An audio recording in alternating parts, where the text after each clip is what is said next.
बिस्मिल्लाहिर्रहमानिर्रहीम, अस्सलाम वालेकुम। मेरा नाम मायरा अमजद है और मैं गौहर पब्लिशर के प्लेटफॉर्म से आप सबको खुशामदीद कहती हूँ।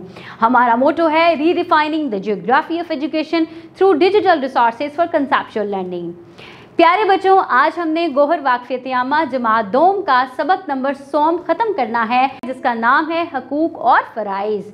आज आपने अपनी किताब के सफ़र नंबर 23 पे देखना है जायज़ा। जल्दी से अपनी किताब का सफ़र नंबर 23 खोल लें और देखते हैं जायज़ा। सबसे पहले हमने सवालात के जवाब देने हैं। हुकूमत किसे कहते हैं? बच्चों, आपने पढ़ा है ना कि हुकूमत ऐसा ग्रोह होता है जो हमारे मुल्क पर हुक्मरानी करता है, हमारा ख्याल रखता है। ठीक है, आपने यही वाला मौजू इसके अंदर लिखना है। नंबर 2, हुकूमत की कोई सी 3 जिम्मेदारियाँ लिखें। ठीक है बच्चों, आपको याद है ना सफ़र नंबर 20 पे हमने हुकूमत की जिम्मेदारियां देखी थी, तो आपने उनमें से कोई सी 3 जिम्मेदारियां इसके जवाब में लिख देनी है।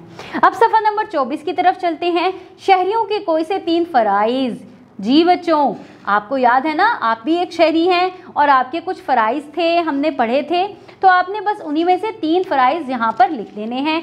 जैसे कि आप देखिए सफ़र नंबर 23 पे शहरियों का फ़र्ज़ है कि वो तालीम के लिए वक्त की पाबंदी का ख्याल रखें और जो है बिजली, गैस और पानी का ज़िया ना करें। ठीक है, इसके साथ ही सफाई सुथराई का ख्याल रखें। तो इसी तरह आपने सफ़र नंबर 23 पर मौजूद शहरियों के फ़राइज़ में से कोई से 3 फ़राइज़ इसमें लिख देने हैं।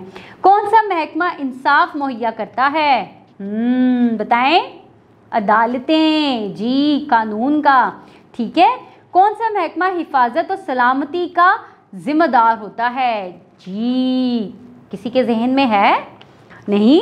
देखें, सफ़र नंबर 21 पे हमने देखा था जहाँ पे पुलिस स्टेशन की तस्वीर बनी हुई थी, वो हमारी हिफाजत और सलामती के लिए थे। चलें, अब मुख्तसर जवाबात देने हैं आपने। हम तालीम हासिल करने के लिए कहाँ जाते हैं? जल्दी से बता दें। स्कूल जाते हैं, कॉलेज जाते हैं या यूनिवर्सिटी जाते हैं?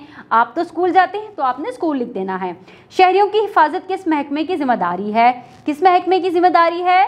पुलिस स्टेशन की। चलें, अब सवालात के ज़बानी जवाब देने हैं। हम किस तरह हुकूमत की फराहम करदा सहूलियात का ख्याल रख सकते हैं?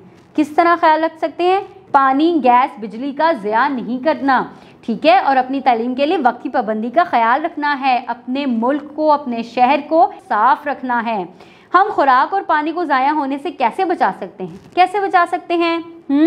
जब आप पानी इस्तेमाल करें तो उसको बेजा बहने से रोकें। ठीक है, जैसे कि आप सुबह उठते हैं, आप अपने दांत साफ़ करते हैं, तो आप कभी कभी नल का खुला छोड़ देते हैं और आप दांत साफ़ करने लग जाते हैं। आपने ख्याल रखना है कि जब आप दांत साफ़ कर रहे हैं तब आपने नलके को बंद करना है। इसी तरह आपने पानी को बिला ज़रूरत खोल कर नहीं रखना।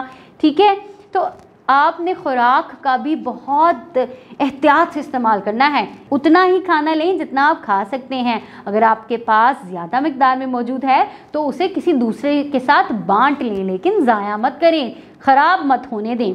चलें, हम किस तरह गैस और बिजली को ज़ाया होने से बचा सकते हैं? जी, यह है बहुत अहम बात। जब भी आप अपने कमरे से बाहर जाएं तो अपने कमरे का पंखा और लाइट बंद करके जाएं।